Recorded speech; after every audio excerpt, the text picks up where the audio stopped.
So within recent years, it seems that the integrity of film critique has dwindled down to the size of a kiwi bird, but with an ego the size of its egg. As much as we all feel that we should rely on mainstream critics to share their interpretations of various media, history of blatantly out-of-touch comments, or at worst, even paying for a biased review, has broken that trust. Now, there's a handful of movies out there that I love to death and are considered a mainstream failure, most of which have been picked apart by critics extensively. And I will say, looking through some of these reviews and comments, there are things that either don't add up or are just not important in any regard. Now, I'm not here to dump on someone's opinion because anyone is valid for not enjoying something they don't like for any reason. But if any of those reasons don't necessarily reflect the aspects of the film properly or just don't make any sense, I'm gonna be asking some questions. By the way, going into this, my main sources for these are the wiki pages because that's where most of the generalized mainstream opinions often reside.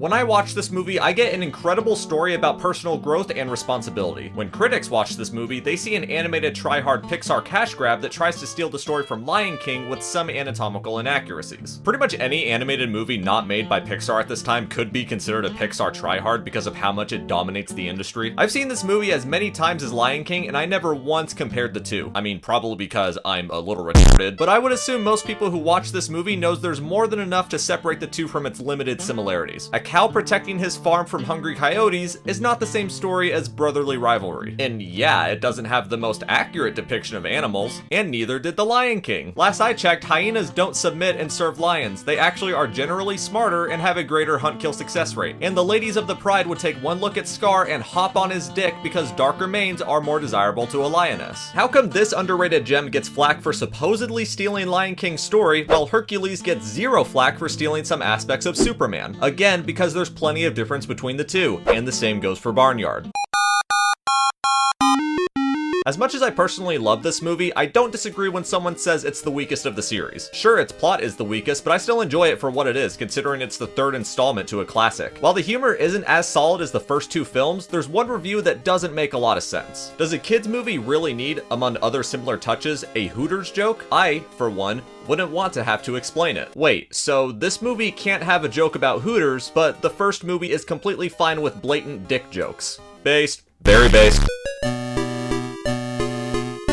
Does anyone else remember this oldie? This classic was released in 2006, which was a big year for animation. It tells the story of a baseball fan named Yankee, I'm not kidding, who goes on a quest to retrieve Babe Ruth's stolen baseball bat, accompanied by a talking baseball, and the bat also talks. The biggest gripe with this movie is that the animation is underdeveloped considering other works released the same year, and the story doesn't hit as hard as well. Very enjoyable, but kind of vague in some areas. But the thing this movie was shredded for was its inaccuracies of when it took place during the Great Depression. Now, I'll be honest, I'm not the most educated guy in the room, but even I can say the Depression hit New York hard with heavy unemployment and homelessness. In the movie, Yankee's father lost his job after Babe's bat was stolen, and there was crystal clear distraught from this, with the fear of getting thrown out and the lack of jobs available at the time. There's another scene where Yankee hangs out with a bunch of homeless guys. Are you guys, No, we're not bums. I'm a bum. Yes, Jack's a bum.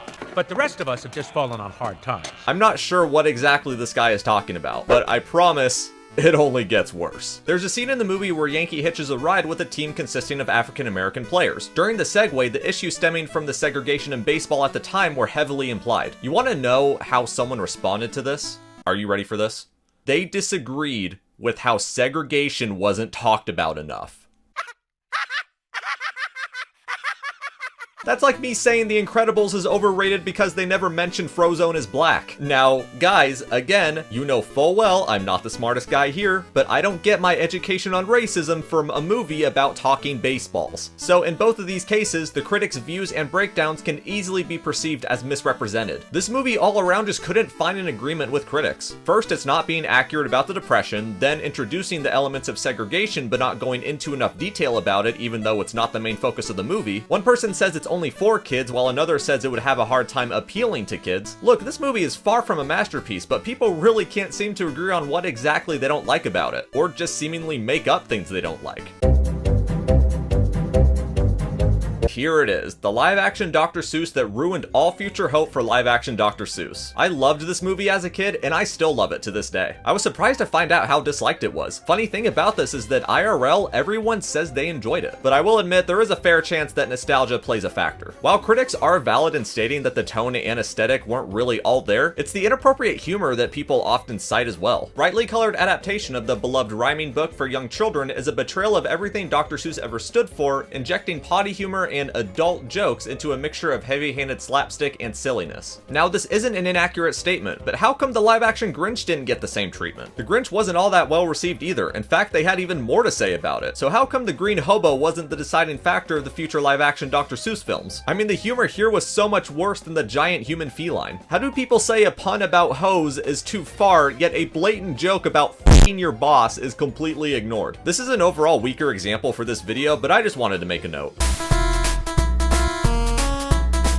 Now, I'm not actually going to sit here and say that this is a good movie, but as a Drawn Together fan, I'm not going to say it's an absolute violation to the Bible that everyone says it is. It's really not all that different from the show, except there are even less boundaries. It's a stupid, raunchy movie with over-the-top satirical humor. The movie was criticized for being literally that. You can think it's bad, of course, but this is one of those cases where people claimed it's no longer humor because they didn't like the jokes. I don't want to get too preachy, but I'm one of those guys where as long as it's clear that it's not coming from a place of genuine malice, then a joke is a joke. The noteworthy review of this movie came from Common Sense Media, which focuses on reviewing movies for parents. Yeah, how do you think that turned out? Claiming that who, especially what child, would find this parody? What? First of all, what kid is gonna understand the deeper meaning and concept of parody? And second, if you take a scene where cartoon characters are killing puppies and kittens while their producer jacks himself off and think to yourself, what would a child think of this? I don't think the movie is the issue here. You can criticize this movie for its mid-writing and disapprove of its repetitive, sickening imagery and rather pornographic material, but don't look at it from the outlook of a kid's movie.